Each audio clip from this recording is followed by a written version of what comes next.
All right, I think that's everyone. I'm not sure if we're going to get any more people. Just going to give it a few seconds while I set up here on my side, and we will begin the webinar. All right, good morning once again for those of you who just joined us. Today's webinar topic is going to be on finite element analysis in Inventor Professional. So the title of this webinar is Linear Stress Analysis of Parts and Assemblies in Inventor Professional. Okay, my name is Irshad Hanif. I'm going to be your guide through this webinar. I'm an application engineer in Micrographics, and let's start the presentation. Let me get set up on here. All right. So the agenda for today, we're just going to discuss, okay, firstly, I'm going to introduce myself. We're going to talk about the purpose of this webinar. We're going to do a little bit of theory, just so you guys have a better understanding of what's going on. It is important to understand certain concepts before you move on, especially if it's your first time to Inventor stress analysis. Then we're going to actually discuss Autodesk products and Inventor in particular. And then we'll do a quick live demonstration.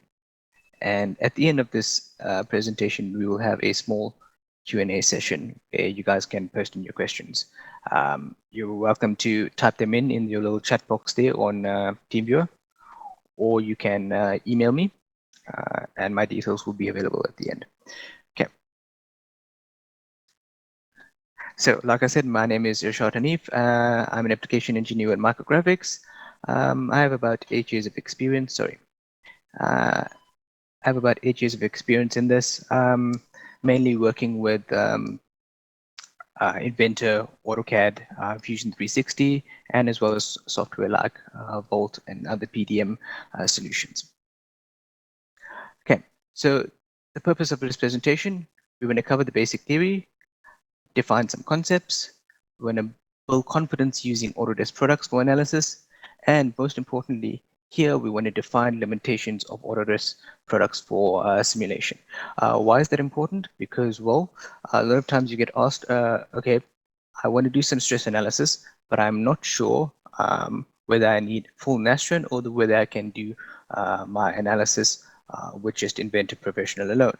And the explanation for that basically comes down to what type of analysis you want to do and to what extent. And we will explain that after we go through the theory. Okay, so first of all, what is finite element analysis? All right. FEA is a numerical technique for finding approximate solutions to boundary value problems and partial differential equations. Okay, that's a very technical mathematics term. We'll get to simplify it just now. So what it does is it divides a large complex problem into smaller, simpler parts called finite elements, and takes the total of those simple equations and it molds that into a larger system of equations. That way you can get a gist of the entire problem. Okay, this with the computing power of modern computers helps you analyze a big complex problem in using small parts very simply, right? This method is called the finite element method, and it uses a variety of mathematical techniques, calculus and approximation theory, and it gives you an approximate answer, and it allows you to create a solution that minimizes error. Okay, so what does that mean in plain English? Okay, because that was a bit technical. In plain English, that means stress analysis is a study of how loads affect physical structures and their components. So you have a simple beam and you apply load to it. How does that material behave, and what is the point where it will reach its yielding point, right?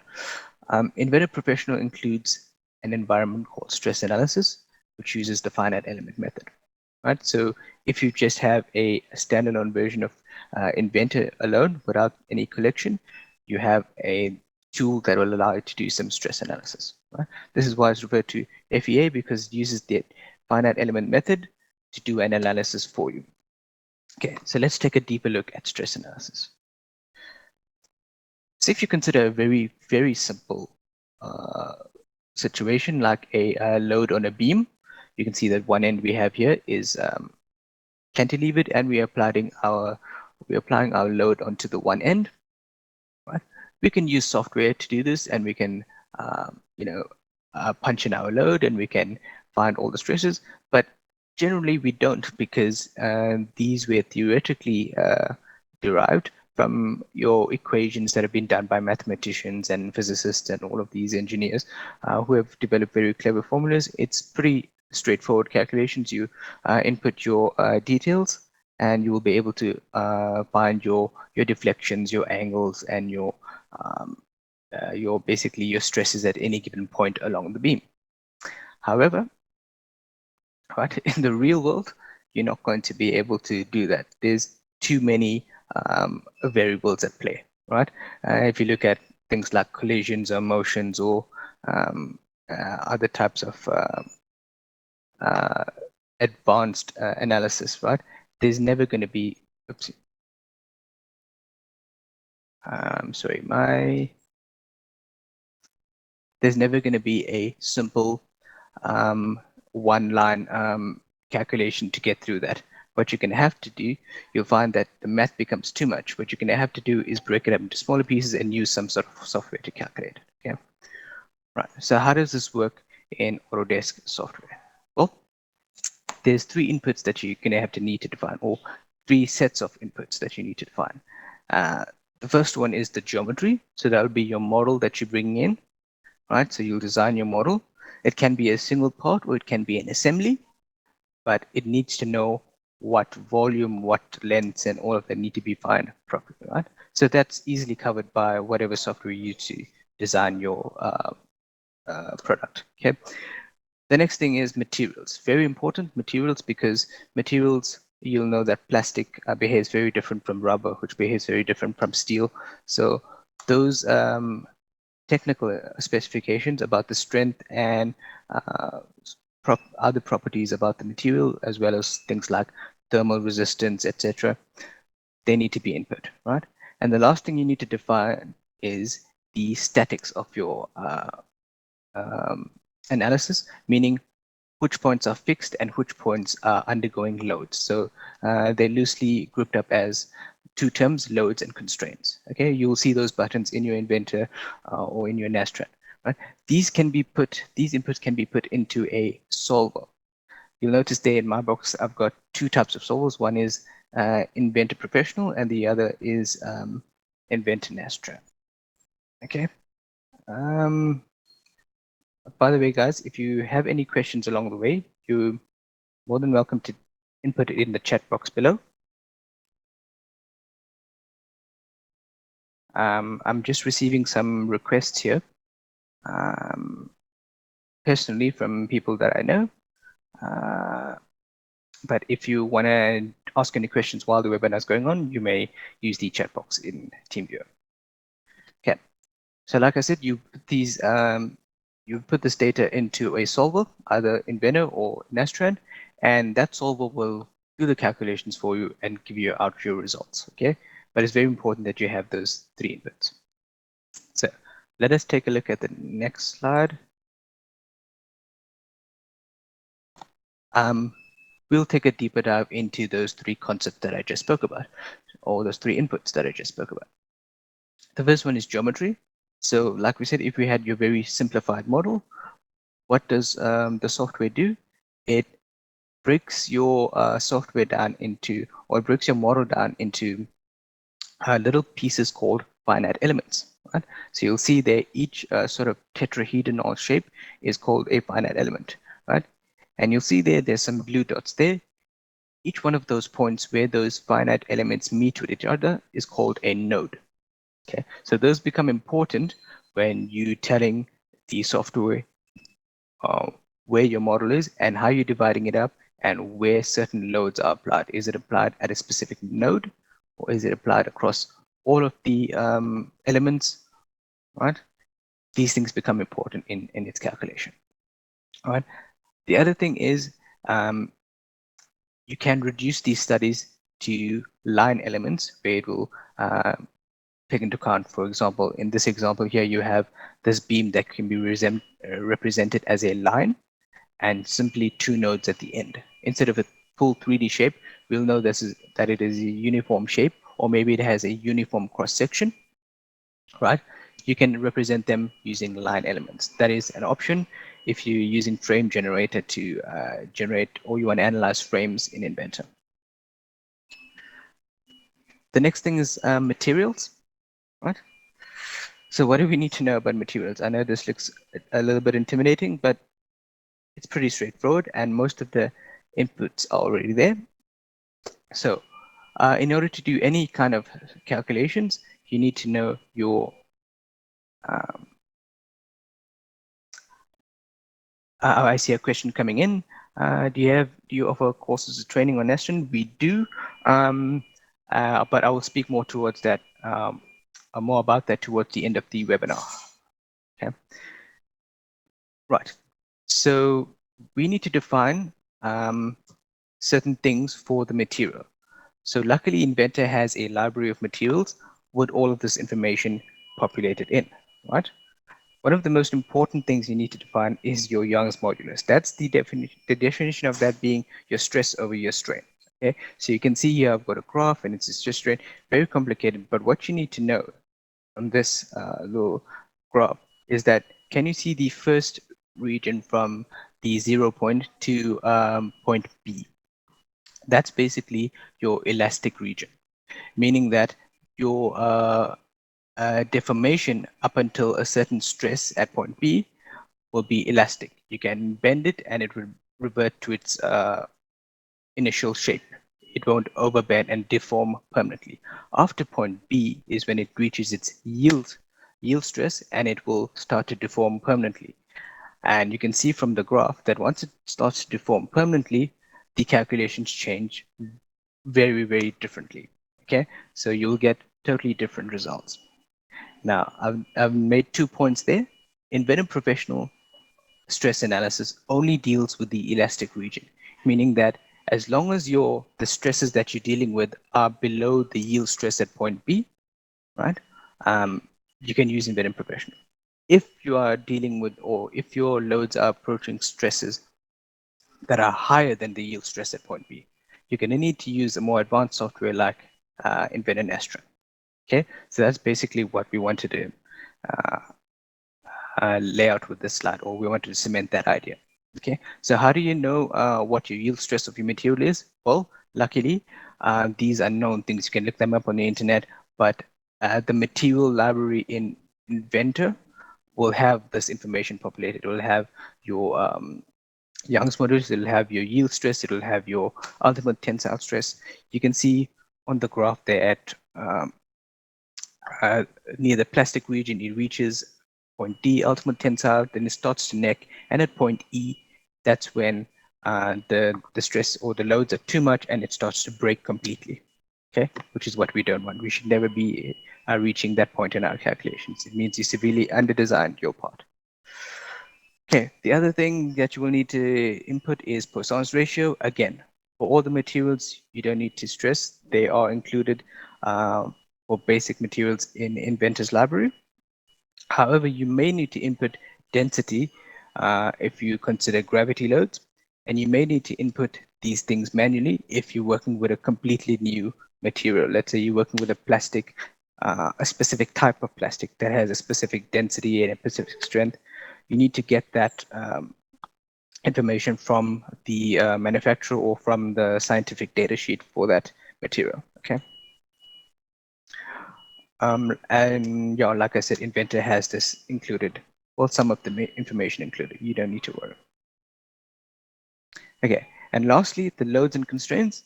Whenever we're doing an analysis, we need to define our scope. We need to define what area we're talking about and how we're going to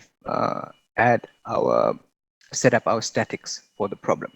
Remember, so if you look at this picture here that I have, if you are analyzing a crane situation, you do not need to model the entire crane or even consider the entire crane if all you want to know is how much can that beam of the crane handle. You just need to isolate the arm part of the crane, and you need to apply a certain constraint on one end, a certain load on one end, and the software will have enough information to calculate these stresses and displacements on that situation. Okay, everything else will be irrelevant for the type of results we want to know. Okay, just going to go to the next slide. Right, and lastly, the solver. So the solver is the tool that puts it all together. So in this case, we're talking about Inventor Professional. It puts all the pieces together. It makes use of vectors to interpret the directions. So you can have a load. Let's just say, for example, on the screen, it's approaching 50 degrees from the vertical, 30 degrees from the horizontal, etc., etc. That's what they mean by working with vectors, right? Because it has a magnitude, 9,800, and a direction in your principal axes, X, Y, or Z. Okay, right? This analysis, like we said, because it's that elastic region, let me go back a few slides just to reiterate that. What is a straight line? A straight line is just something f is equal to kx. That region from 0 to b, that's what we're talking about. It uses Hooke's law. So there's some constant there that it would use to calculate based on that a straight line area of the graph. Okay. So what does this look like in Inventor Professional? We'll do a small demonstration now. And I'm just going to start up my Inventor. Basically, what we're going to do, I'm going to show you with a brace model how it's going to look. And we're going to start doing an analysis on that. So let me just change over to the screen. I should probably just bring my Inventor in there. There we go.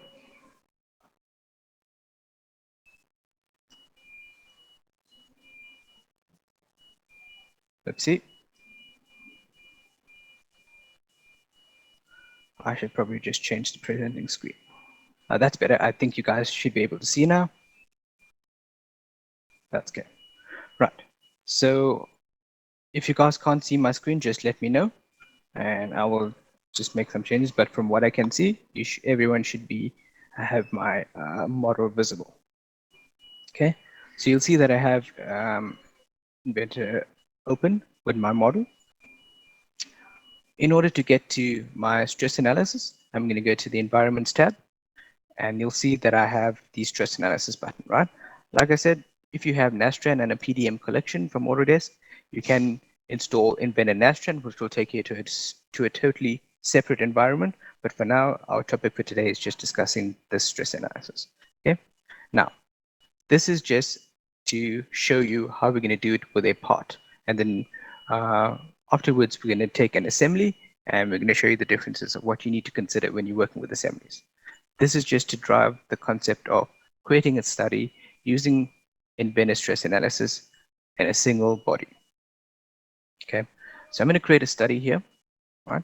And I'll be greeted by this dialog box. Oops, it's not allowing me to move here for whatever reason, but I think you can see that, right? When I create a new study, it asks me what type of analysis. And I have two options, basically a static analysis or a modal analysis to deal with frequencies and vibrations. Okay? I want to do a linear static stress. So I'm going to be able to either choose that or that, right? I'm going to be able to define certain definitions here. So I can say detect and eliminate all rigid body modes or not. I'm going to leave it not detect because it's a fairly straightforward single body part, right? You'll see that those two are great off because these two apply to assemblies. It talks about separate stresses across contact surfaces. Contact surfaces mean, for example, if we had a bolt in there, there's going to be some points that are touching, and how it's supposed to treat those surfaces that are touching each other. Is it supposed to treat it as one part or two separate parts? Do they slide? What does it do? So in this case, it detects, rightly so, that this is a single IPT, nothing's in here. So it doesn't give me those options. Okay. I'm going to leave it as is, and I'm going to say, okay, I'll give this a name. Actually, I'm not sure I'm not able to change anything. Something's stuck on my side. I'm just going to say, okay. So you'll see that I'm starting my first static analysis, right? And in this browser tree, I can see my model, right? And all the different extrusions that I have. If it was an assembly, I'll see all the different subparts and assemblies in there, right? I have a space to define my material, my constraints, my loads, and any contacts, right? And then I'll be able to generate a mesh. So remember we said we've got those 3 important bits of data that we need to input. So let's start. So materials. I can assign a material to this, right, using this browser window here. So I can say this particular material is as defined, or I can choose a material from here. Excuse me, something is just not right with my windows here. I'm just gonna, right. So for example, currently says generic, but if I wanted to say that I want to do this analysis if this was a mild steel part or I think it's called steel mild. Let's just go.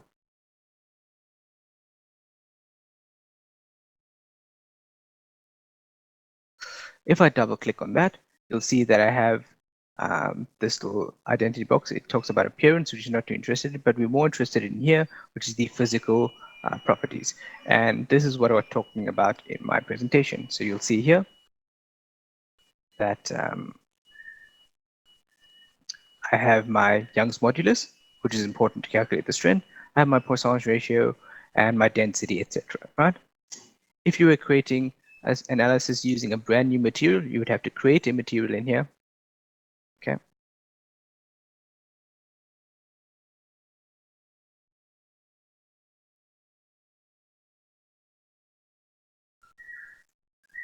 Something's just gone wrong here with my windows. I'm just trying to fix this quickly before I continue with the webinar. I think it's just a situation where my presentation is getting in the way of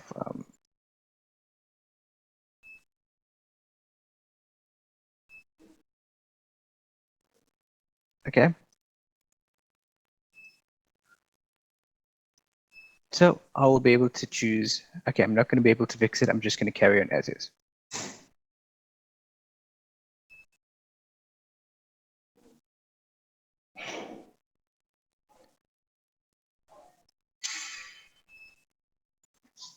Okay, something's definitely wrong here.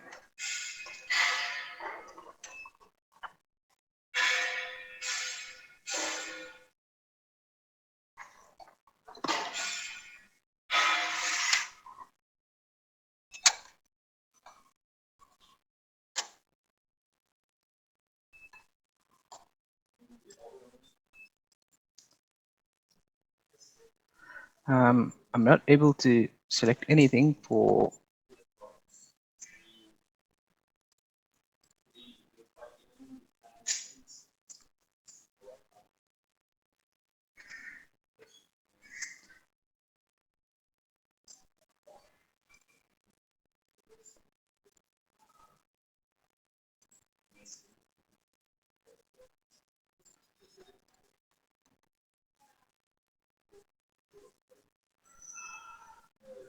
let's try stopping the presentation quickly and see if I'm able to. Nope, that's not right either.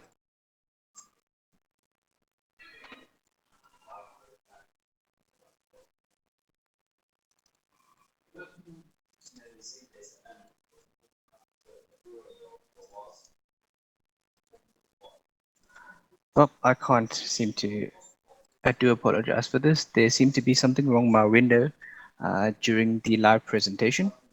So I'm just going to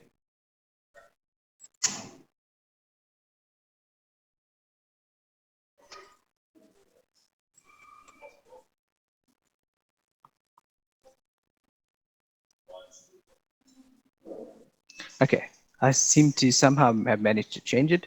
It wasn't, there's something interfering with my display, but not to worry. I've managed to define a material, okay? So I couldn't exactly show you how to create a custom material, but if you need to know, you can just contact me and we can go through it. Right, the next thing I need to define is my loads and constraints. So I need to go in and define basically that I want to have those 2 points fixed as my fixed constraint. So you'll see that I have the option here, fixed constraint, and I can choose exactly where I want to fix these things. Very quickly and very simply, you can see these windows are still giving me a problem. I'm going to say, okay, so those two, you'll see a little clip there indicating that they are fixed. Okay, my loads, I'm going to apply a load down the center of this to simulate some compression load on this. So I'm going to add a load. You'll see my load area here. Now you'll notice there's also a button here for gravity. So if this was a really large part and you wanted to simulate the effects of gravity, which can become relevant sometimes if it's significantly heavy and the weight of the part itself comes into play, you'll be able to add the gravity load. In this case, I'm not too interested in it. I just simply want a force that's acting down there, and I can say use vector components to tell it that in my y direction, so I'm going to do it in a negative y direction. I can say, oops, yeah, there's definitely something wrong here with my I can't seem to change anything.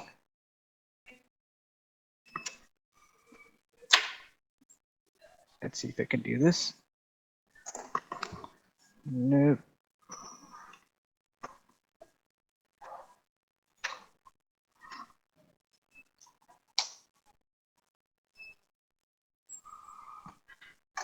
Let's see if I can.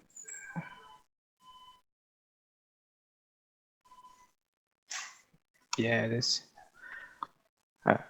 Sorry, I do apologize for this. There seems to be something just not allowed. Perhaps I should restart my Inventor. Not a problem.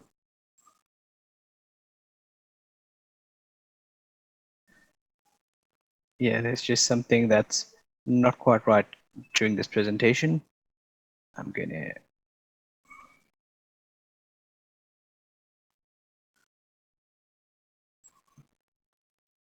start that again. As you can see, none of my windows are just behaving the way they should.